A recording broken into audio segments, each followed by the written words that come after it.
Bom, agora seguimos para Brasília. O presidente eleito Lula participou das primeiras reuniões com autoridades em Brasília. Reportagem no Jornal da Manhã de Yasmin Costa. O presidente eleito Luiz Inácio Lula da Silva tem hoje um encontro com parlamentares da bancada aliada ao seu governo. Uma das reuniões é com o relator geral do orçamento, o senador Marcelo Castro, do MDB, e também parlamentares da sigla. É mais um passo na tentativa de garantir os recursos para financiar o Auxílio Brasil de R$ 600 em 2023, ainda incerto. Ontem, Lula começou efetivamente a agenda de trabalhos da transição em Brasília. Ele se reuniu primeiro com o presidente da Câmara, Arthur Lira. Em seguida, teve um encontro com o presidente do Senado, Rodrigo Pacheco. O vice-presidente eleito, Geraldo Alckmin, e integrantes da equipe de transição também participaram das conversas. O presidente apresentou as demandas prioritárias do governo, principalmente as relacionadas a áreas sociais. Depois da reunião, Pacheco usou as redes sociais para dizer que, no encontro, eles trataram de temas institucionais e de interesse do governo de transição e que ele reafirmou ao presidente eleito que o Congresso irá trabalhar de forma responsável e célere para assegurar os recursos para garantir em 2023 o Auxílio Brasil de R$ 600, o reajuste no salário mínimo e os programas sociais necessários para a população mais carente do país. A agenda do presidente eleito também incluiu um encontro com a presidente do Supremo Tribunal Federal, a ministra Rosa Weber. A reunião durou cerca de 50 minutos. Em nota, o STF disse que os ministros apontaram preocupações para o Brasil com a necessidade de investimentos em educação e meio ambiente e que o presidente eleito, por sua vez, afirmou que atuará pela reconstrução da união do país. Lula também foi ao Tribunal Superior Eleitoral para um encontro com o presidente da Corte, o ministro Alexandre de Moraes. Na saída, em entrevista coletiva, o petista afirmou que é possível recuperar a harmonia entre os poderes. Então eu vim para dizer às instituições, o Brasil vai voltar à normalidade.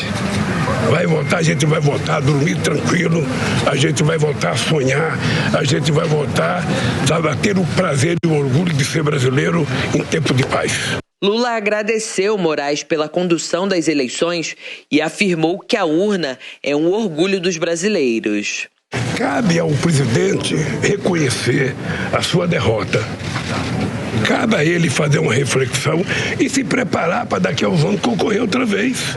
É assim que é o jogo democrático. Não tem outro jeito de ser democrático, é assim, é respeitar a decisão da maioria do povo brasileiro. Lula também mostrou confiança na aprovação da PEC da transição. Não cabe ao presidente da República interferir no funcionamento da Câmara nem do Senado. Nós somos poderes autônomos. Nem eles interferem no nosso comportamento, nem nós no deles. E assim a sociedade vai viver tranquilamente, democraticamente, e as coisas vão acontecer. Eu não enxergo dentro da Câmara, dentro do Senado, essa coisa de centrão. Eu enxergo deputados que foram eleitos e que, portanto, nós vamos ter que conversar com eles para garantir as coisas que serão necessárias para melhorar a vida do povo brasileiro. O presidente eleito disse que só vai definir os nomes dos ministros depois de voltar da COP27 no Egito. Olha, o Ministério, eu posso dizer para vocês que eu estou mais preocupado que vocês pela definição do Ministério. Mas como eu ainda não contei para mim, não posso contar para vocês. Não estou pensando em ninguém, gente. Eu não estou pensando, me desculpem. Quando eu voltar do Egito, eu vou começar a pensar na montagem do Ministério. Nesta quarta-feira, também foram anunciados novos membros da equipe de transição.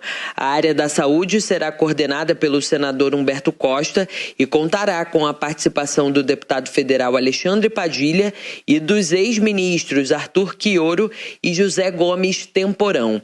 O médico Davi Uip também foi chamado, mas recusou o convite. Alexandre Padilha disse que o grupo fará um diagnóstico detalhado sobre a situação do Ministério da Saúde. Certamente vamos organizar um calendário também para receber, para dialogar com entidades especialistas, entidades do complexo industrial e econômico da saúde, que tem uma questão importante em relação à produção de medicamentos, tecnologia e inovação tecnológica. Ouvir entidades especializadas, ouvir experiências municipais, experiências estaduais.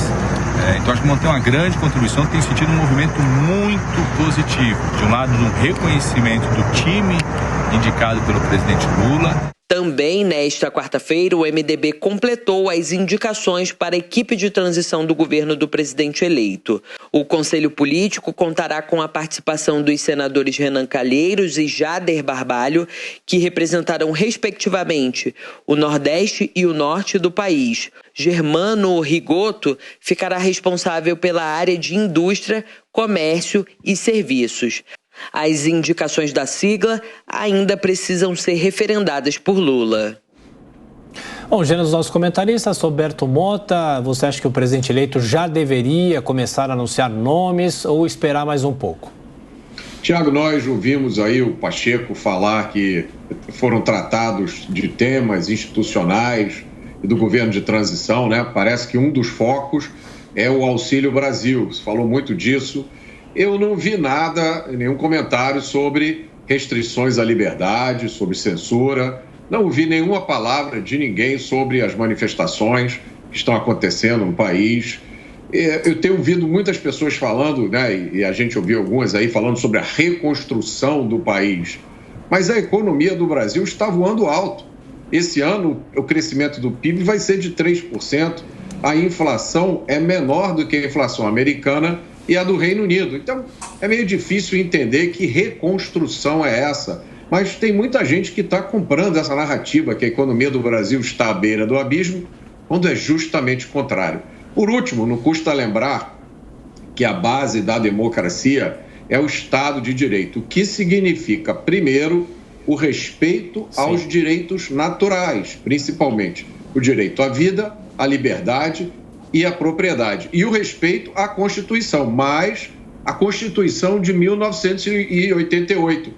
E não a uma Constituição imaginária que muda a cada dia, conforme a conveniência de alguns poderosos. Em um minuto, se possível, Diogo e Paulo. Diogo, Lula já age praticamente como presidente empossado com esses encontros agora em Brasília e também viagem semana que vem para o Egito, para a COP27.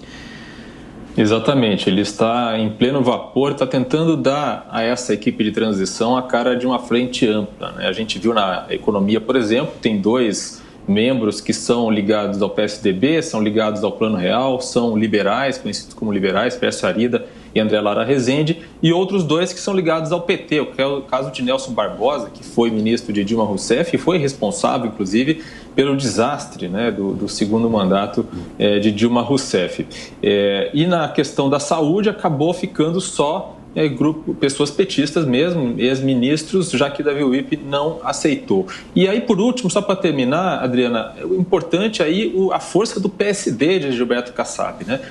Gilberto Kassab conseguiu emplacar ali o vice-governador em São Paulo, então está em São Paulo com Tarcísio de Freitas, e no governo federal também emplacou pessoas de confiança na equipe de transição e provavelmente terá o apoio para a eleição de Rodrigo Pacheco, a reeleição de Rodrigo Pacheco para a presidência do Senado. Deputado Paulo, um minutinho, por favor. Bom, essas visitas aos núcleos de poder de Brasília, o Lula está procurando construir uma lua de mel com esse pessoal. Esse Lula que se apresenta aí não é o Lula real. O Lula que fala que não se mete em discussões do Congresso é o Lula que governava o país, que construiu o mensalão naquele momento.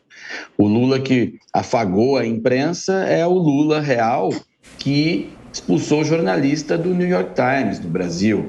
É bem diferente a realidade desse Lula do discurso. Agora é uma fase pós-vitória, onde ele tenta aí sim construir com Brasília essa lua de mel, como eu já disse, mas vai enfrentar muitas dificuldades, porque com parte da sociedade ele já inicia o governo em divórcio e divórcio litigioso.